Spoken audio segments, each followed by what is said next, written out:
മലപ്പുറം മണ്ണാർ മലയിൽ വീണ്ടും പുലിയെ കണ്ടു. നാട്ടുകാർ സ്ഥാപിച്ച ക്യാമറയിലാണ് പുലിയുടെ ദൃശ്യങ്ങൾ പതിഞ്ഞത്. പുലിയുടെ സാന്നിധ്യം പലതവണ സ്ഥിരീകരിച്ചിട്ടും പിടികൂടാൻ നടപടിയെടുത്തില്ലെന്ന് നാട്ടുകാർ ആരോപിക്കുന്നു. കരുവാരക്കുണ്ട് ഫോറസ്റ്റ് സ്റ്റേഷനിലേക്ക് അവർ പ്രതിഷേധ മാർച്ചും നടത്തി. ബിപിൻ സി വിജയൻ മലപ്പുറത്ത് നിന്ന് ചേരുന്നു.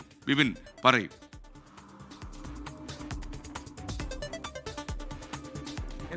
കാളികാവിലെ കടുവയെ പിടികൂടാൻ കഴിയാതെ ഇരിക്കുന്ന അതേ സമയത്ത് തന്നെയാണ് ഇപ്പോൾ മണ്ണാർമലയിൽ പുലി ഇറങ്ങുന്നത് വലിയ ആശങ്കയാകുന്നത്.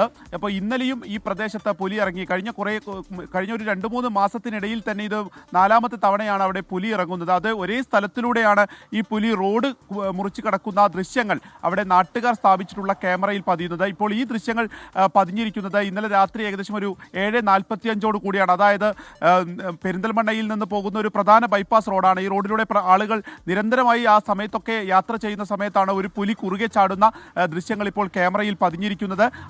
ഇപ്പോൾ ഇതിൽ നടപടികളൊന്നും തന്നെ വനം വകുപ്പിന്റെ ഭാഗത്ത് നിന്ന് ഗൗരവമായി ഒന്നും എടുക്കുന്നില്ല എന്നുള്ള ആരോപിച്ചുകൊണ്ടാണ് ഇപ്പോൾ കരുവാരക്കുണ്ട് ഫോറസ്റ്റ് സ്റ്റേഷനിലേക്ക് അവിടുത്തെ നാട്ടുകാർ പ്രതിഷേധ മാർച്ച് നടത്തിയിരിക്കുന്നത്. ഒരു കൂട് പോലും ഈ പ്രദേശത്ത് ഇപ്പോഴും സ്ഥാപിച്ചിട്ടില്ല എന്നുള്ളത് കൊണ്ട് തന്നെ വലിയ പ്രതിഷേധത്തിന് ഒരുങ്ങുകയാണ് നാട്ടുകാർ. ഒരാഴ്ച മുൻപാണ് ഇതിലൂടെ ബൈക്കിൽ സഞ്ചരിക്കുന്ന ഒരാളുടെ മുന്നിലേക്ക് പുലി കുറുകെ ചാടുകയും ഇയാൾ ബൈക്കിൽ നിന്ന് വീണ് പരിക്കേൽക്കുകയും ചെയ്യുന്ന സംഭവം ഉണ്ടായത്. എന്നിട്ടും പുലിയെ പിടികൂടാനുള്ള ഒരു നടപടി എടുക്കുന്നില്ല എന്നുള്ളത് അവിടുത്തെ വലിയ പ്രതിഷേധത്തിന്, ഈ മണ്ണാർമല പ്രദേശത്ത് വലിയ പ്രതിഷേധത്തിന് ഇടയാക്കിയിട്ടുണ്ട്. എസ് കെ ബിപിൻ സി വിജയനാണ് വിവരങ്ങൾ നൽകിയത്.